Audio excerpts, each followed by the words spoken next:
আলোচনা করছি in the light off history, ইতিহাসের আলোয় ইউটিউব চ্যানেলে বাহামনি এবং বিজয়নগর সাম্রাজ্যের মধ্যে যে সংঘাত হয়েছিল সেই সংঘাতের কারণ এবং সেই সংঘাতে যে যুদ্ধবিরোধী চুক্তি লঙ্ঘন হয়েছিল সেই জায়গার উপর আলোচনা থাকছে।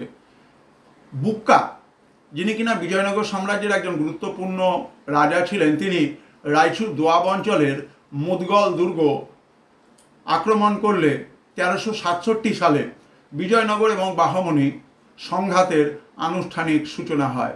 বাহামনি বিজয়নগর যুদ্ধে জড়িয়ে পড়ে 1337 সালে মুদগল দুর্গ আক্রমণের মধ্য দিয়ে। উভয় পক্ষে কামানের ব্যবহার হয়েছিল এবং দুপক্ষের সেনারাই নৃশংসতার পরিচয় দিয়েছিলেন।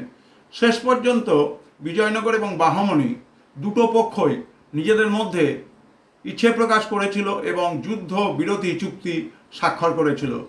স্থির হয়েছিল ভবিষ্যতে কোনো পক্ষ যুদ্ধকালে অকারণে অসামরিক ব্যক্তিদের হত্যা করবে না। এরপর বুক্কার পুত্র কাম্পান্না মাদুরাই দখল করে নেন। প্রসঙ্গত উল্লেখ করব যে প্রথম বুক্কা শাসক হিসেবে বিশেষ দক্ষতার পরিচয় দিয়েছিলেন। চীনের সম্রাটের কাছে প্রথম বুক্কো দূত পাঠিয়েছিলেন, যা ছিল কূটনৈতিক ক্ষেত্রে ভারতবর্ষের প্রাচীন ইতিহাসের অত্যন্ত গুরুত্বপূর্ণ দিক।